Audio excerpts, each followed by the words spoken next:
Hello, I'm Judy Stiles. Thank you for joining us this week on Newsmakers. Our program this week takes a look at the St. Louis Cardinals Caravan visit to Joplin in January. Our program is produced by the students of KGCS TV with their interviews and visits about the Caravan. Stay tuned.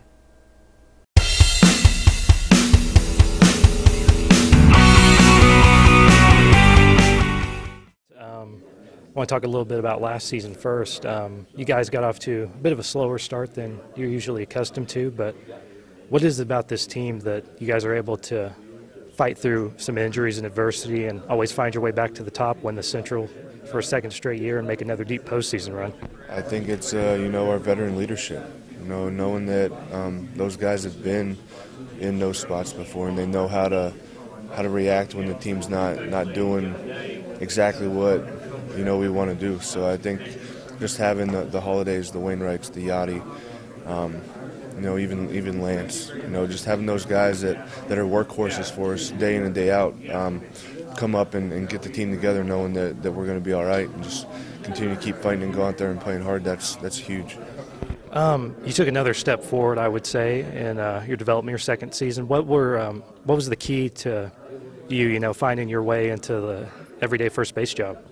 I think just hard work and getting better from both sides of the game. Offensively and defensively. There's still, you're always improving. You're always making adjustments at this level. So that's still a thing that I need to keep focused on and going into spring, knowing that job's not mine. I got to go in there and compete and continue to keep working hard and continue to keep getting better on a daily basis. Now, I want to talk a little bit about this off season. You guys made some nice key additions like Jason Hayward, Jordan Walden. What are your thoughts on the additions that the front office has made? I think they're huge additions. I think they're going to help us out big time.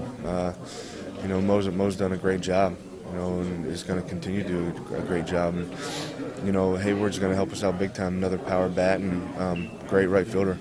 And Jordan, he's a great pitcher. A great late inning guy that has powerful stuff. So we're excited to have him on the team. Yeah, you guys also picked up a key right-handed bat that's probably going to come off the bench a little bit. Mark Reynolds, tell me a little bit about him. Yeah, he's a huge player. Ton of power, and he can play pretty much anywhere that you throw him. We saw him a lot last year with Milwaukee, and he did a great job. So we're happy to have him also. We're about a month away from pitchers catchers reporting, about a month away, from you guys reporting as well. So tell me, what's some expectations you guys might have going into spring training in 2015? I think we really can't make too many expectations. We just want to go out there and play hard and, get ready to compete for another championship. Matt, thank you for your time. All right, thank you. Appreciate it.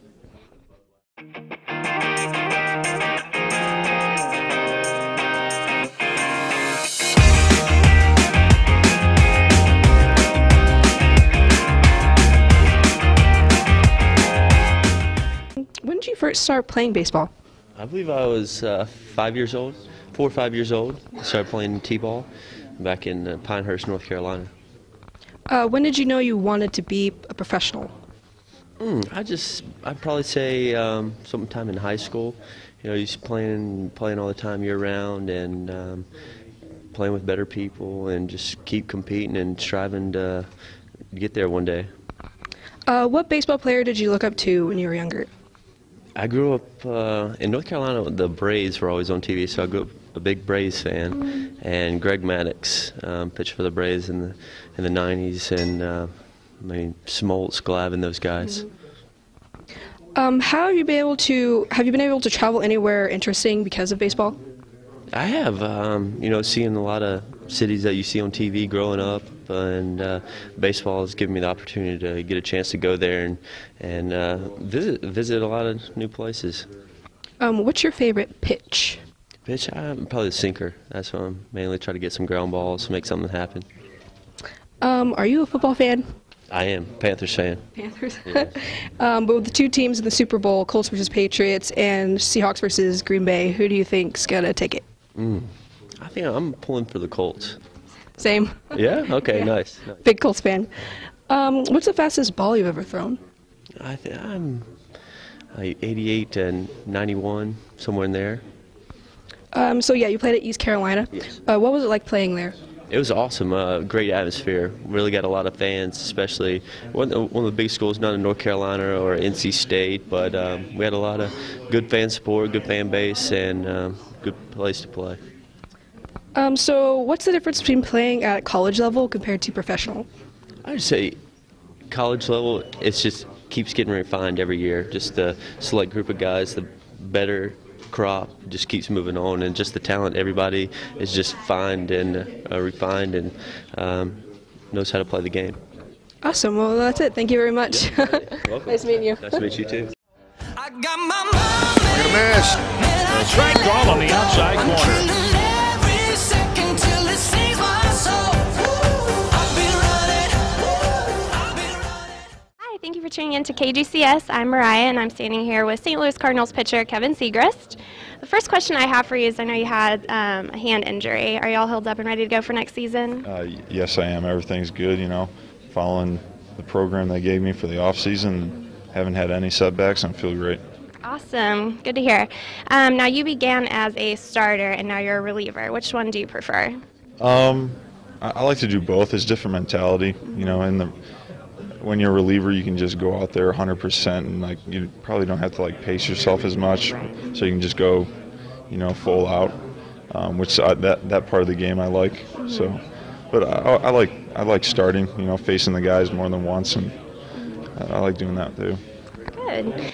All right. Now, who would you say has been the toughest hitter that you've ever had to face?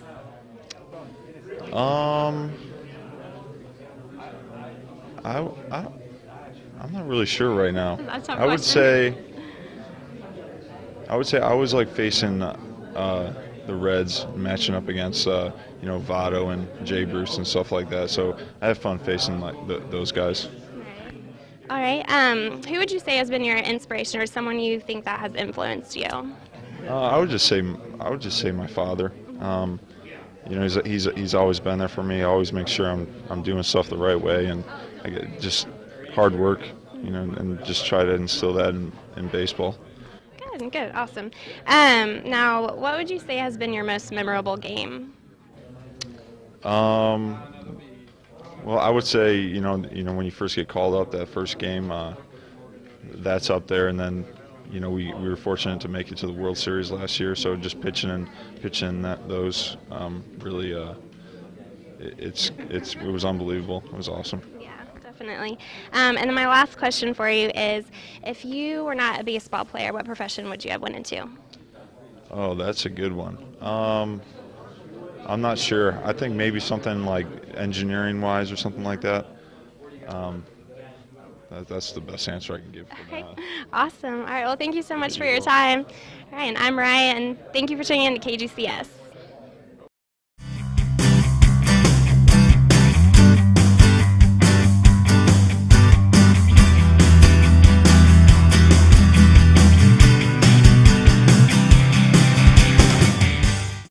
All right, I'm here with Jason Simontachi. Jason, how are you doing today? I'm doing good, thanks.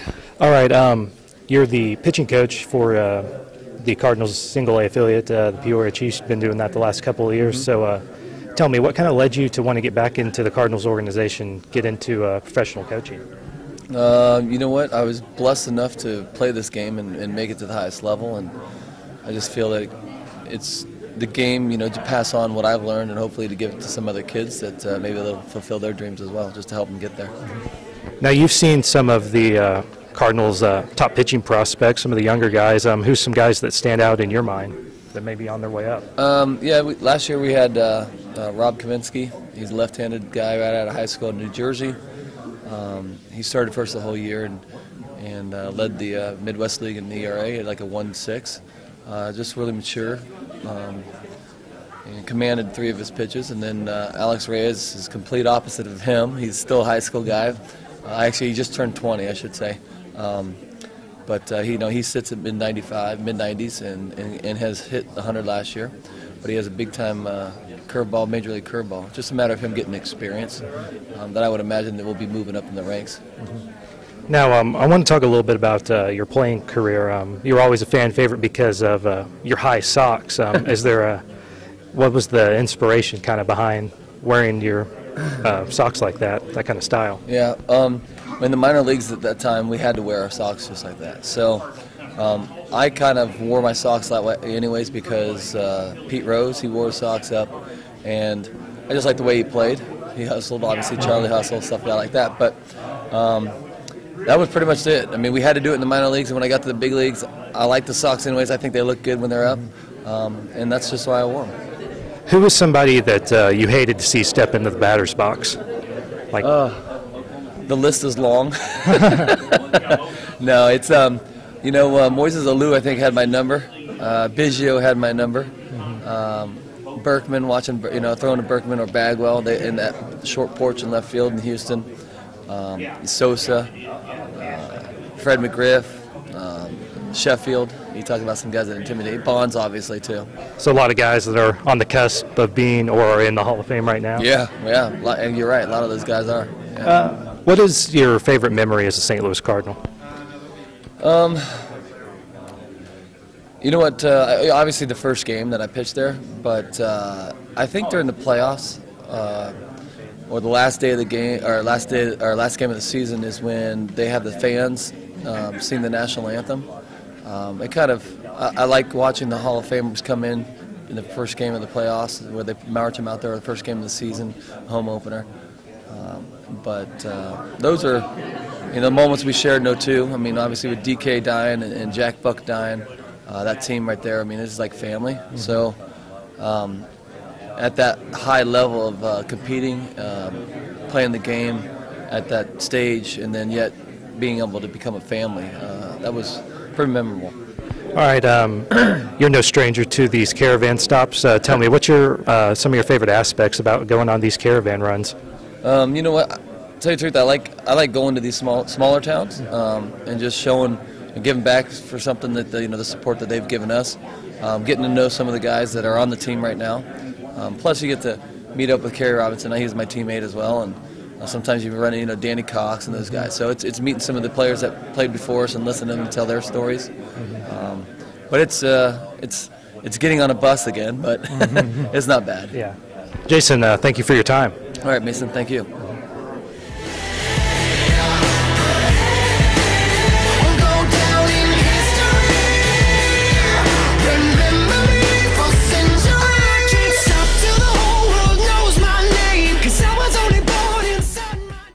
Former Cardinal player Kerry Robinson. Kerry, you joined the Cardinals in 2001. It was kind of a transitional period for the Cardinals. They were coming out of the Mark McGwire era, getting ready to start the Albert Pujols era. When you look back there at your first season joining the Cardinals, what memory kind of stands out for you that first year? Well, we didn't know that it was going to be the Albert Pujols era. He's another talented young guy. He was a rookie with myself, but being a guy that grew up in St. Louis, born and raised there, I was excited, just to be able to wear the words on the bat. And so the whole year stands out to me. To cap off that year, I've known as a trivia answer, I'm the guy who pinch hit for Mark McGwire and what would have been his last at bat in the playoffs. So that really stands out. All right, right on. I know you're still working with the organization as a scout. How different is it to be the person evaluating the players as opposed to a player trying to impress the evaluators? Yes, it's really great for me to be able to stay in the game and get to see what the other side, the administrative side of the game, how they think about players. And, when you're going through it yourself, you don't really know, how you're being evaluated and what guys are looking for, so you can move up to the next level. And what I've seen being on, as a pro scout is, numbers-wise, how to compare players and how to put it in a scouting report. And that information is very important. I think the Cardinals as a group have done a really good job of finding some young talent, but developing that talent and helping out the major league team. And that's why we don't have like such one of the bigger payrolls as compared to some of the other teams around the country. But we're able to compete and stay, able to win games and stay successful and go to 4 straight NLCSs. Yeah. You mentioned some of the other teams in the division. Our division's been busy this year. I mean, the Cardinals, they make the big trade, obviously, to bring in Jason Hayward and Jordan Walden. The Cubs made the big signing, bringing in John Lester. Also, Joe Madden as their manager. the Pirates have been busy. The Reds have made moves as well. From a scout perspective, from a talent perspective, how would you say the Cardinals stack up against some of the other teams in the division with the moves that they've made? We're still going. You know, we still have our young guys coming in, contribute, or even some of our young guys that we've had success over the last few years. You know, they're just now getting to their arbitration years, so we stack up really well against them. You know, I would say like teams like Chicago Cubs, even before they signed Lester. You look at you know, as a scout perspective, you look at an organization like that, you think they're going to compete, you know, over the next decade or so, but I would say not for a year or two. But yeah, it's just my opinion. But, you know, then they go out and sign, you know, a guy like Lester and a couple other guys, and they got a catcher too, that's going to allow them to compete this year. And we'll just kind of see the steps they make. But, you know, the St. Louis Cardinals will be competing, I think, for the next 2, 3, 4, 5, 6 years, you know. So I think we'll be right there. Well, that's definitely good news for Cardinals fans.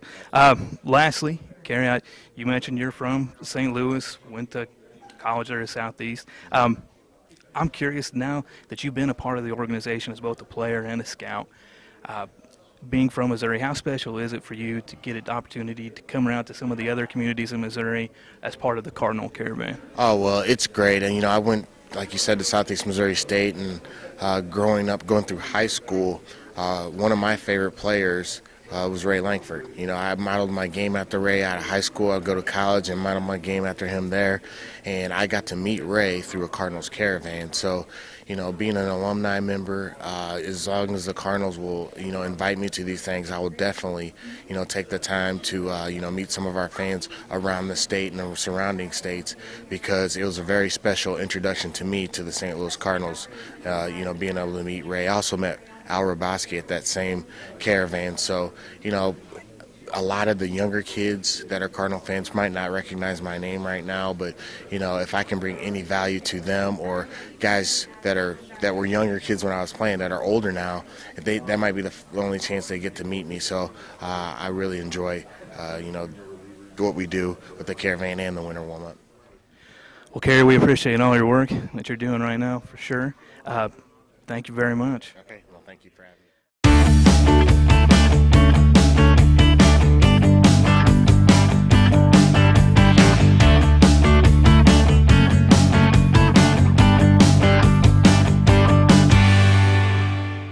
All right, John, fans hear a lot about how players have to get themselves mentally and physically prepared for the start of the season. What sort of preparations do you have to go through to get ready to call hopefully more than 162 games this coming season? Well, really not very much. After doing this for about 30 years at the big league level, and I've been in broadcasting for about 44 or 45 years now, after I do a couple of games in spring training, I'm ready. But it is a matter of watching the players and watching them develop through spring training and getting ready for the season and where they stand to get ready for opening day on Easter Sunday in Wrigley. Beyond that, it's just a matter of doing the job day to day. That's what baseball is, and it's about an 8-month job anymore, where it is every day, and that's what I like about it. It's a continuous following of the ball club. Speaking of the ball club, they obviously this offseason made the big move, sending Shelby Miller and minor league prospect Tyrell Jenkins over to the Braves in exchange for Jason Hayward and Jordan Walden. What were your initial reactions or thoughts whenever you first found out about the trade? Well, they had to do something to address the outfield situation after Oscar Tavera's death, and that's what John Mozeliak went out to do, and he picked up a guy who could be a most valuable player in Jason Hayward. Even if it is on a one-year basis right now, this is a contract year for him, and I look for a big year from Hayward. He's one of these guys, 5-tool player, throws well, he hits well, he runs, he can hit for power, he can do it all. And I'd like to see him wear the birds on the bat a long time, and I think after playing in St. Louis, he might be more motivated to have that as a means to an end for his career. That'd be great, and Walden can throw the ball through the wall, so they need some help from that standpoint in the bullpen. And in the rotation, I don't think John Mozeliak's done yet. I think he may be looking for yet another pitcher if the opportunity is there. He's not going to give away the entire farm system to pick up a name like a Cole Hamels or Price, but if the deal's right, then he'll pull the trigger on it. But this is a good ball club right now as it stands. There'll be a couple of young guys who are vying for a utility spot right along with Pete Kozma, who has a chance to fill that role this year. And with Mark Reynolds coming in, who can play some first and third, that's a good big league right-handed bat off the bench. He strikes out a lot, but when he hits the ball, it's an extra base hit more than likely, and he can hit 20 home runs, and what a boost that would be off the bench for the Cardinals, something they haven't had in a long time. And then you have a platinum glove catcher behind the plate, Yadier Molina, and Tony Cruz has signed a one-year deal to back him up, and we'll see what kind of challenge Cruz gets for that position in spring training. So it's going to be competitive, but I think most of the club is pretty well set, and there'll be a few spots and a few places for surprises if players perform well in the spring. Right.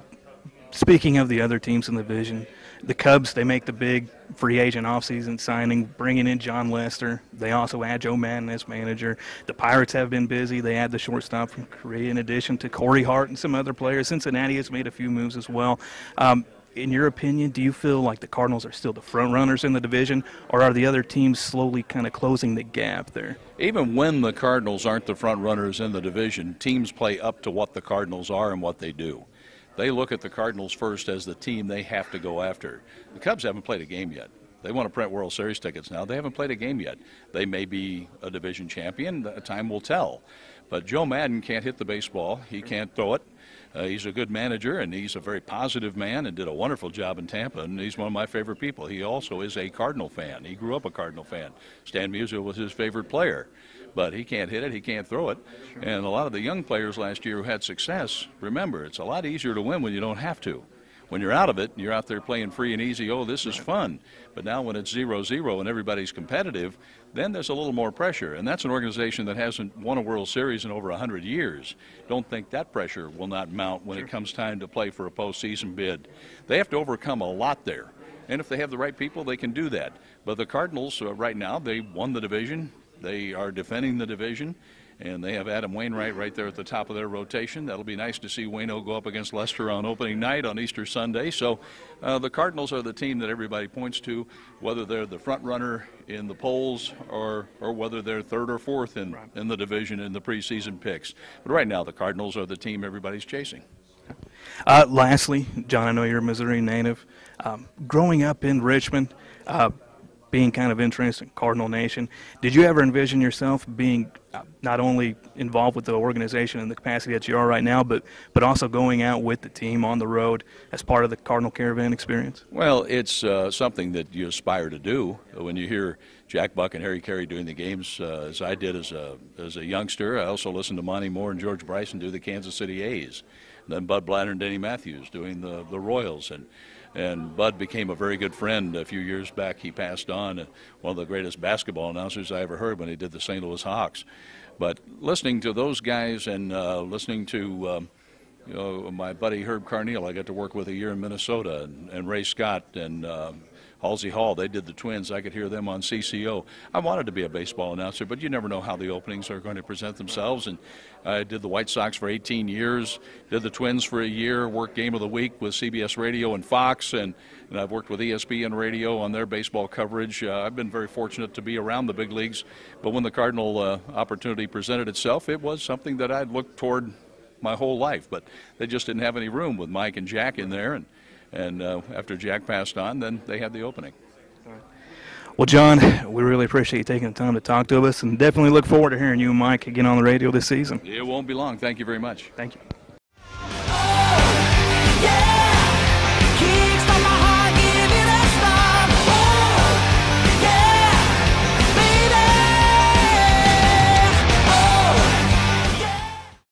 Justin, what exactly is your role here with the Cardinals Caravan?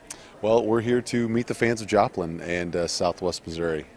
You get down here once a year during the Cardinals Caravan, get to sign some autographs with these players, interact with the fans, and really, kick off the season because Cardinals baseball is right around the corner. It is indeed. Just spring training just a few weeks away. Justin, how many years now have you worked on the Cardinals Caravan? I've been a part of the Caravan maybe 8 years and been with the front office for 10 years. So, we've been coming down here a long time. Excellent. How far in advance do you need to start making preparations as far as the Caravan getting players together, stops organized, that kind of thing? Yeah, the Caravan, the players will start. We'll start connecting with them usually before the holidays and just making their travel arrangements and making sure we have everyone in St. Louis departing at the same times. Usually a couple months out. Excellent.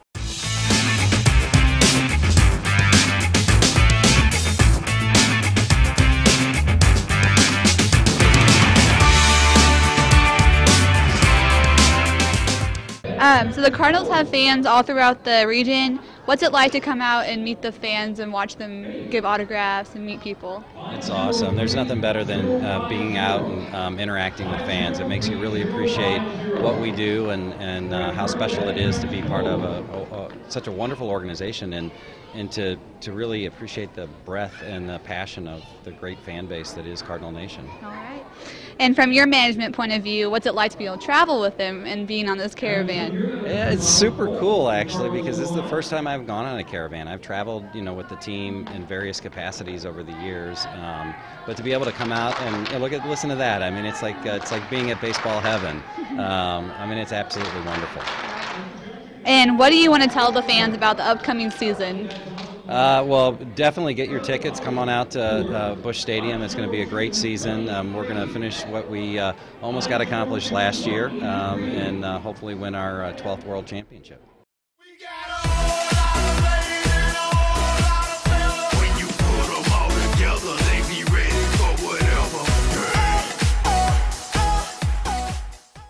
Addison, are you having a fun time here at the Caravan today? Yes.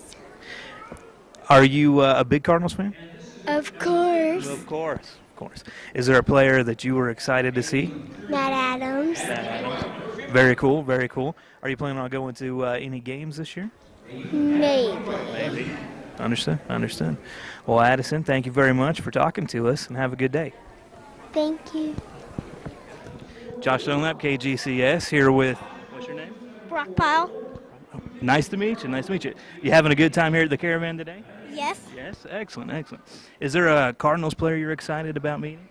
Matt Adams. Matt Adams, he's been a pretty popular player, yeah. Well, are you planning on going to any Cardinals games this year? Yes. Yes, excellent. Well, Brock, hey, we really appreciate you taking the time to talk to us. Have a good day. I will. Okay.